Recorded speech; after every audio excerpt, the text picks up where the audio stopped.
Hello, class. Diabra Hernandez here. I'm presenting the Civil Liberties Project. My topic is on equality and other groups. A brief overview of the topic is equality and other groups encompasses the fight for civil rights and equal treatment for various marginalized communities, including those of minority race status, gender, and sexual orientation. This broad area addresses the legal and social struggles faced by these groups as they seek to achieve equal rights and protections under the law. Because for a lot of people, whether they are US citizens or not, they are not always protected under the law. It seems as though things slip through the cracks, or people that are a part of these marginalized groups are treated with prejudice due to other people's biases and non acceptance of a person's lifestyle. The importance of civil liberties and civil rights is the fact that they are fundamental to the functioning of a just and democratic society. Just and democratic meaning everyone getting the same amount of fair treatment across the board. They protect individuals' freedoms and ensure that everyone is treated equally under the law. Civil liberties are protections against the government actions that could infringe on one's individual freedoms. So it means when the government is actually doing something that is prohibiting a person from being treated fairly due to the laws that are set in place. These liberties are enshrined in the Constitution, particularly in the Bill of Rights, and include things such as freedom of speech, religion, and assembly. Civil liberties are important because they protect individual freedoms, they definitely limit government power, and they promote democracy, which means everyone's voice is being heard. Civil rights are proactive measures taken by the government to ensure that all individuals receive equal treatment and are not discriminated against based on characteristics such as race, gender, sexual orientation, or disability. These civil rights are important because they ensure equality, they protect vulnerable groups, and they strengthen social cohesion. Now, constitutional provisions collectively form the legal framework that supports equality and protects civil liberties for various groups. They have been the basis for numerous landmark Supreme Court decisions and legislation that continue to shape and advance civil rights in the United States. One major constitutional provision is the 14th Amendment, which is the Equal Protection Clause. This clause is a key constitutional provision that guarantees equal protection under the law for all citizens. It has been the basis for many landmark Supreme Court case decisions related to civil rights and equality.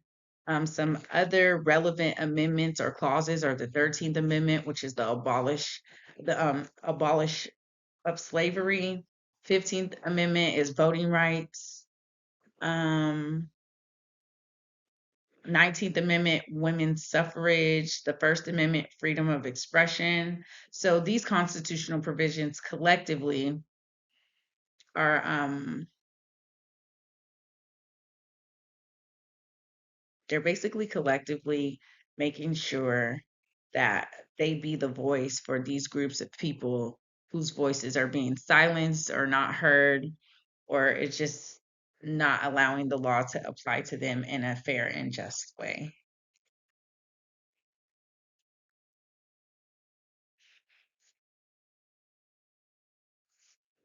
So, one Supreme Court case is Reed versus Reed. And this is a landmark Supreme Court case that was decided in 1971. The case involves Sally Reed, who challenged an Idaho law that preferred men over women in appointing estate administrators.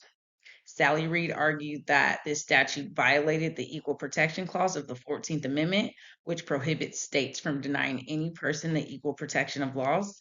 The Supreme Court unanimously agreed with Sally Reed, ruling that the Idaho statute's gender basis classification was unconstitutional.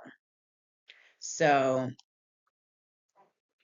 The significance of Reed versus Reed lies in its groundbreaking ruling that gender based classifications are subject to scrutiny under the Equal Protection Clause. This was the first Supreme Court case to rule that the Equal Protection Clause prohibited differential treatment based on sex, and it set a precedent for gender equality.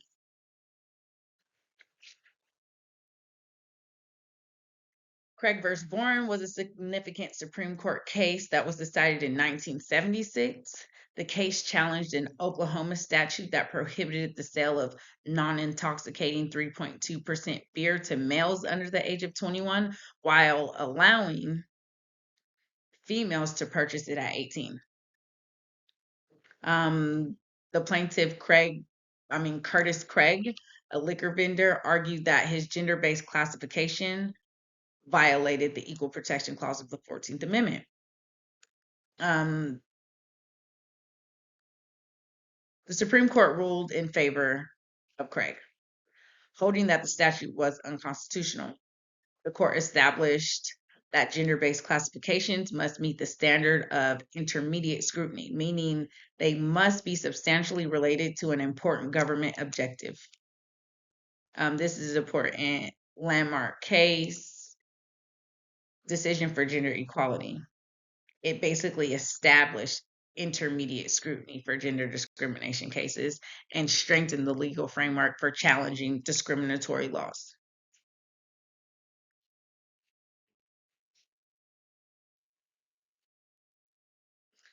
Lawrence versus Craig is a landmark Supreme Court case decided in 2003. The case involved John Geeds Lawrence and Tyrone Garner, who were arrested in Lawrence's home for engaging in consensual homosexual conduct. Lawrence and Garner challenged the statute, arguing that it violated the 14th Amendment rights to privacy and equal protection under the law. The Supreme Court ruled in favor, declaring that the Texas statute was unconstitutional. The court held that intimate consensual sexual conduct between adults is a liberty protected by the Due Process Clause of the 14th Amendment. This is an important Supreme Court ruling because it struck down a Texas law that was criminalizing same-sex conduct, and it also affirmed privacy rights and advanced LGBTQ rights.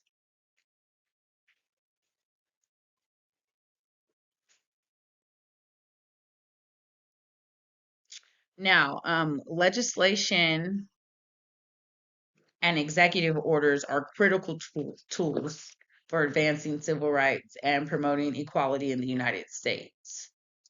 The Civil Rights Act of 1964 is a landmark law that prohibits discrimination based on race, color, religion, sex, or national origin. It's been instrumental in ending segregation in public places, promoting equal employment opportunities, and addressing various forms of discrimination. Its impact is far reaching, promoting social justice and equality across multiple sectors, right? So, Civil Rights Act really put some foot forward for all of these other marginalized groups to fight for their rights, their equality, basically. This case definitely promoted equality and ended segregation in public places. So, as you can see, just in 1964, we were still dealing with people of color and minorities being discriminated against for being in public places or doing what everybody else was doing, even though most of the other laws in this country, they were being held to abide by. But just imagine someone telling you you can't go in a store because of the color of your skin or because what you believe in or because who you love. Now, another legislation and executive order is the Equal Rights Amendment. And that is also known as the ERA. This was proposed in 1923, but Congress didn't approve it, as you can see, until 1972, and there are still ongoing ratification efforts.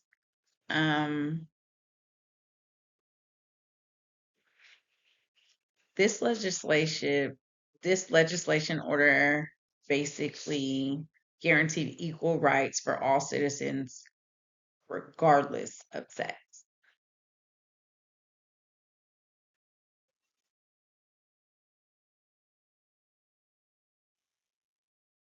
One really important thing to remember is that the ERA was first introduced in Congress in 1923, which was just 3 years after women gained the right to vote. Now, women, not Black women. It was finally approved by the U.S. Senate in 1972 and submitted to the state legislature for ratification. The main purpose of the ERA is to eliminate legal distinctions between men and women in matters such as divorce, property, employment, and other areas. Despite initial support, the amendment fell short of the required ratification by 3 states by the 1982 deadline. However, there have been ongoing efforts to revive and ratify the ERA. So, for all of the women out there, that are career forward and driven women, and we're students and we're mothers and we're business owners. Without the Equal Rights Amendment, we wouldn't be here. We would still be having a struggle in what we could and couldn't do in the workplace, and maybe facing a lot of discrimination for job positions or um, academic achievements if it wasn't for these legislation and executive orders. This next slide is just giving you some visuals. So clearly we have people exercising their right to assemble. They're definitely fighting for some cause. Um, and we have a graph here that shows the rise, right, in same-sex marriage, which is highly important. So, um, we definitely touched on a lot of topics as far as Supreme Court decisions, legislation, and executive orders. Um, and different examples of how people are not being treated equally, the reason why we have to fight for equality so hard. These key points highlight the constitutional provisions, landmark Supreme Court cases, and significant legislation and executive orders that have shaped and advanced civil rights and equality for various marginalized groups. They empower individuals to basically live their lives with dignity and participate fully in the social, economic, and political life of their communities. The future of civil liberties and civil rights continues to evolve as society becomes more aware of the need for equality and justice for all individuals. A push for comprehensive and inclusive protections will likely lead to further legislative and judicial actions um, aimed at closing the gap that still exists. My last 2 slides are just some references for you guys of where I received this information. And I hope you enjoyed my presentation on civil liberties, equality, and other groups.